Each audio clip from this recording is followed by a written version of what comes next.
This is just the first step. A moratorium is just the beginning, and we can't be satisfied with a yes vote today.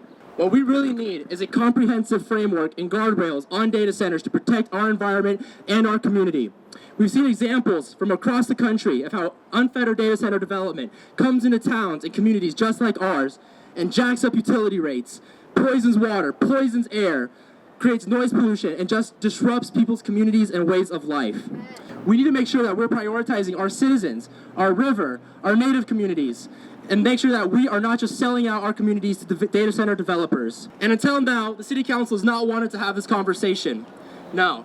But now it's an election year, and we have power, we have leverage and momentum, and we need to use it. We're the most impacted when it comes to climate change impacts, and also when we're thinking about data centers. These are all Indigenous homelands, and our homelands are being targeted for data center development. And when I think about the construction of the Keystone data center, and when you drive by, that's Indigenous land. And think about what that land would have looked like if that would have been returned back to Indigenous peoples. We debunk the narrative that data center development is an inevitable part of progress. We recognize the irreparable impact of data centers on water, climate, fish species, and communities. We acknowledge how the real costs of data centers and artificial intelligence are passed on to local communities, ecosystems, and the planet.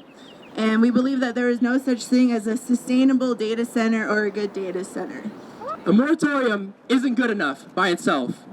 No, we need a comprehensive ordinance. We need to make sure that if data centers are coming here, that they are not polluting our environment, that we're getting community benefit agreements, and that we get everything we can out of them so that we are actually receiving benefit for them setting up shop here.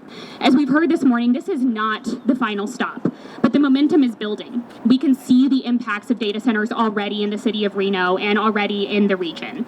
So we're going to be continuing to fight, and we really appreciate you being here to fight alongside us. Thank you all so much for being here.